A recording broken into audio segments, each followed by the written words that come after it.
ಶಾಹಪುರದಲ್ಲಿ ಆಶ್ರಯ ಲೇಔಟ್ ಹಾಗೂ ಅಂಗವಿಕಲರ ಶೆಡ್ ಉದ್ಘಾಟನೆ. ಸಚಿವ ಶರಣಬಸಪ್ಪಗೌಡ ದರ್ಶನಪುರರಿಂದ ಕಾರ್ಯಕ್ರಮ ನೆರವೇರಿಕೆ.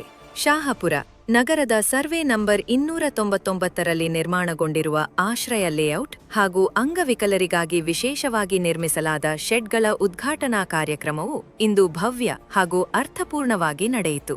ಕರ್ನಾಟಕ ಸರ್ಕಾರದ ಸಣ್ಣ ಕೈಗಾರಿಕೆ, ಸಾರ್ವಜನಿಕ ಉದ್ಯಮಗಳು ಹಾಗೂ ಯಾದಗಿರಿ ಜಿಲ್ಲಾ ಉಸ್ತುವಾರಿ ಸಚಿವರಾದ ಸನ್ಮಾನ್ಯ ಶ್ರೀ ಶರಣಬಸಪ್ಪಗೌಡ ದರ್ಶನಪುರ ಅವರು ಶಿಲಾಫಲಕ ಅನಾವರಣಗೊಳಿಸಿ ಯೋಜನೆಯನ್ನು ಜನತೆಗೆ ಸಮರ್ಪಿಸಿದರು. ಕಾರ್ಯಕ್ರಮವನ್ನು ಉದ್ದೇಶಿಸಿ ಮಾತನಾಡಿದ ಸಚಿವರು, ಸರ್ಕಾರವು ಬಡವರು, ನಿರಾಶ್ರಿತರು ಹಾಗೂ ಅಂಗವಿಕಲರ ಜೀವನ ಮಟ್ಟವನ್ನು ಮೇಲಕ್ಕೆತ್ತಲು ವಿವಿಧ ಯೋಜನೆಗಳನ್ನು ಜಾರಿಗೆ ತಂದಿದ್ದು, ಆಶ್ರಯ ಯೋಜನೆಯ ಮೂಲಕ ಅನೇಕ ಕುಟುಂಬಗಳಿಗೆ ಮನೆ ನಿರ್ಮಾಣದ ಅವಕಾಶ ದೊರೆಯುತ್ತಿದೆ ಎಂದರು.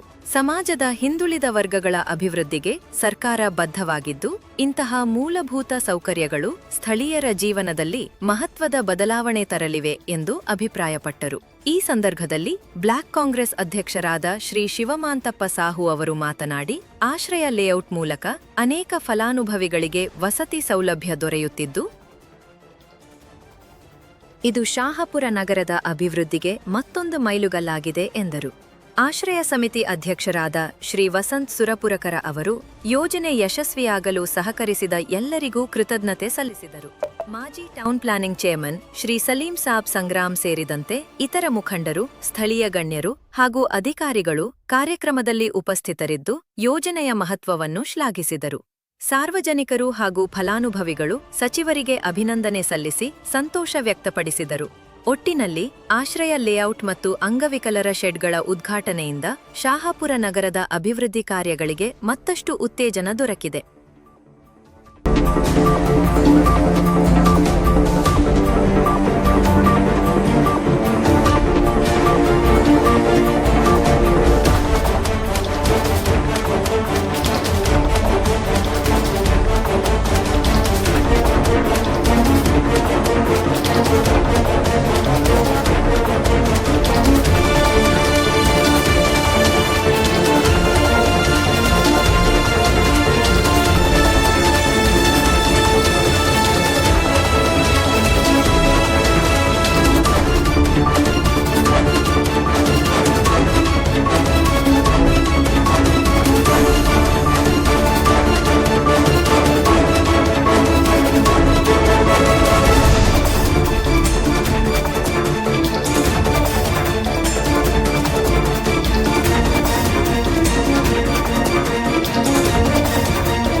384 ಪ್ಲಾಟ್ ಕುಂತವ. ಆದಷ್ಟು ಇದು ಒಂದು 2 ತಿಂಗಳದಾಗ ಇವನು ಮಂಜೂರು ಮಾಡ್ತೀವಿ.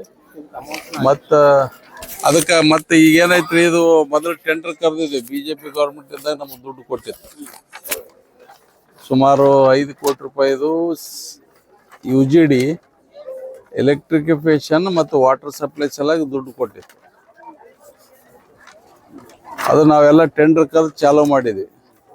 ಬಟ್ ಹಿಂದಗಡೆ ಏನಾಯ್ತು, ನಮಗೆ ಸುಮಾರು 11 ಎಷ್ಟು ರಿಲೀಸ್ ಆಯ್ತು ರೀ ಈ ಗೌರ್ಮೆಂಟ್ ಬಂದಾಗ.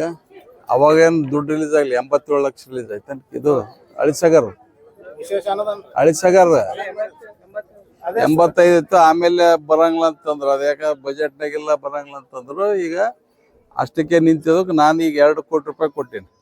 ಇಮಿಡಿಯೇಟಾಗಿ ಡ್ರೈನೇಜು ಮತ್ತು ವಾಟರ್ ಸಪ್ಲೈ ಮಾಡ್ರಿ ಅಂತಂದು.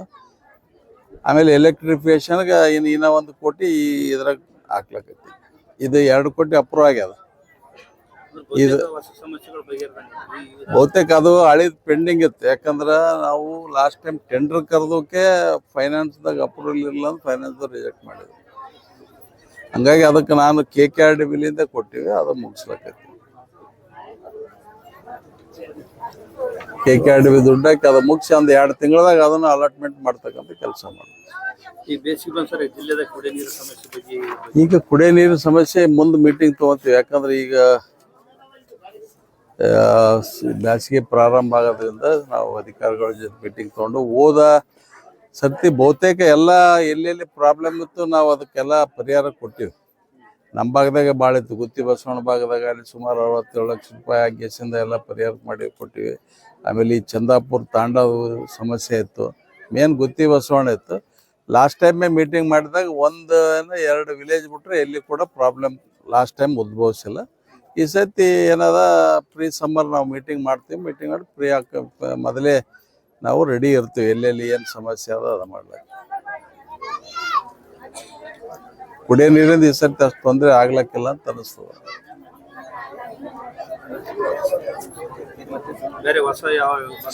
ಈಗ KKRDB ಮತ್ತು MI ನಮ್ಮ ಜಿಲ್ಲೆಗೆ ಸುಮಾರು 18 ಕೋಟಿ ರೂಪಾಯಿ ಮಂಜೂರಾಗ್ಯದ. ನಮ್ಮ ಕ್ಷೇತ್ರಕ್ಕೆ 7 ಕೋಟಿ ಆಗ್ಯದ. ಟೋಟಲ್ ಜಿಲ್ಲೆಗೆ 18 ಕೋಟಿ ಆಗಿದ್ದು. ಈಗಾಗಲೇ ಟೆಂಡರ್ ಕರೆದ ನಾವು ಚೆಕ್ ಡ್ಯಾಮ್ಗಳು ಮತ್ತು ಬ್ರಿಡ್ಜ್ ಕಮ್ ಬ್ಯಾರೇಜ್ಗಳು. ನಾವು KKRDBಲಿಂದ 100 ಕೋಟಿ ಕೊಟ್ಟಿವ್ರಿ. ಅವರು 100 ಕೋಟಿ ಹಾಕಿ 200 crores ಆ್ಯಕ್ಷನ್ ಪ್ಲಾನ್ ಮಾಡ್ರಿ ನಮ್ಮ 5 ಜಿಲ್ಲಾ. ಅದ್ರಾಗ ನಮಗೆ 17 ಕೋಟಿ ರೂಪಾಯಿ ಯಾದಗಿರಿ ಜಿಲ್ಲೆಗೆ ಬಂದವು. ಅದು ಟೆಂಡರ್ನು ಕರೆದಾರ ನೋಡ್ರಿ. 4702ದಾಗ MI ಗ್ರ್ಯಾಂಟು, KKRDB ನಮ್ಮ grant. Check dam bridge cum ಬ್ಯಾರೇಜ್ಗಳು. ಅದಲ್ಲದೆ ಕೂಡ MIದವ್ರ ಇಲಾಖೆದವ್ರು ನಮಗೆ ಸುಮಾರು 10 ಕೋಟಿ ರೂಪಾಯಿ ಮಂಜೂರು ಮಾಡ್ರೆ. ಅದು ಎಲ್ಲ ಎಸ್ಟಿಮೇಟ್ ಎಲ್ಲ ರೆಡಿಯಾಗಿ ಅವರು ಟೆಂಡರ್ ಕರ್ಲಿಕ್ಕೆ. ಮುಖ್ಯವಾಗಿರ್ತಕ್ಕಂಥ ಈ ಶಾಪುರ್ ಶಿರ್ವಾಳ್ ರಸ್ತೆ ಸುಮಾರು 15 ಕೋಟಿ ರೂಪಾಯಿ ಟೆಂಡರ್ ಕರೆದು 15 ದಿನ ಆಯಿತು. ಇನ್ನೊಂದು 3-4 ದಿನದಾಗ ಫೈನಲ್ ಆಗಿ ಒಂದು 15 ದಿನದಾಗ ಕೆಲಸ ಪ್ರಾರಂಭ ಆಗ್ತವೆ. ಯಾಕೆ ಅದೇ ಮೇಜರ್ ನಮ್ಮಲ್ಲಿ ಪ್ರಾಬ್ಲಮ್ ಆಗಿರ್ತಕ್ಕಂಥದ್ದು. ಈಗ ಮೊನ್ನೆ ಓತ್ಪೇಟ್ ರೋಡ್ ಮುಗಿಯೋ ಹಂತಕ್ಕೆ ಬಂದದ. ಮೋಸ್ಟ್ಲಿ ಇವತ್ತು ನಾಳಿದ್ರೆ ಕಂಪ್ಲೀಟ್ ಆಗ್ಬೋದು.